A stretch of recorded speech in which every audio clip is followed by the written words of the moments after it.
BRS నాయకులు వడ్ల bonus విషయాన్ని అనవసరమైన రాద్ధాంతం చేస్తున్నారని కాంగ్రెస్ నాయకుడు కోదండరెడ్డి అన్నారు. హరీష్ రావు అనుభవం ఉండి ఇలా మాట్లాడడం కరెక్ట్ కాదన్నారు.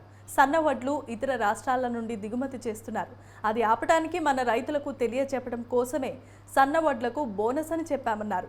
గత బీఆర్ఎస్ ప్రభుత్వం రైతులకు ఏమిచ్చారో చెప్పాలన్నారు. ఎన్నికలప్పుడు రైతు బంధు ఇచ్చి ఓట్లు దండుకుంటున్నారని కోదండరెడ్డి విమర్శించారు.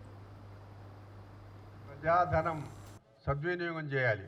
పెద్ద శాతం రాష్ట్రంలో ఉన్న రైతాంగం, పంటలు, రైతు కూలీలు వీటన్నిటిని దృష్టిలో పెట్టుకొని ఆ వర్గానికి కూడా న్యాయం చేయాల్సిన అవసరం ఉందనే భావనతో కొద్దిగా ఆలస్యమైన పార్లమెంట్ ఎన్నికలు ఉండినాయి కాబట్టి ఎలక్షన్ కమిషన్ అనుమతి ఇచ్చిన తర్వాత మంత్రివర్గం సమావేశం ఏర్పడ్డది. అందులో ధాన్యం కొనుగోలు విషయంలో ప్రస్తావన వచ్చింది.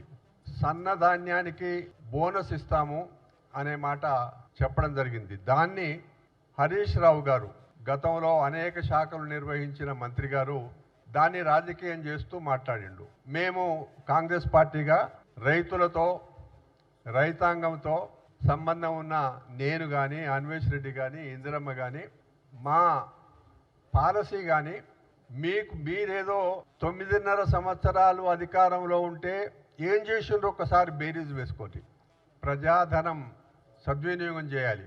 పెద్ద శాతం రాష్ట్రంలో ఉన్న రైతాంగం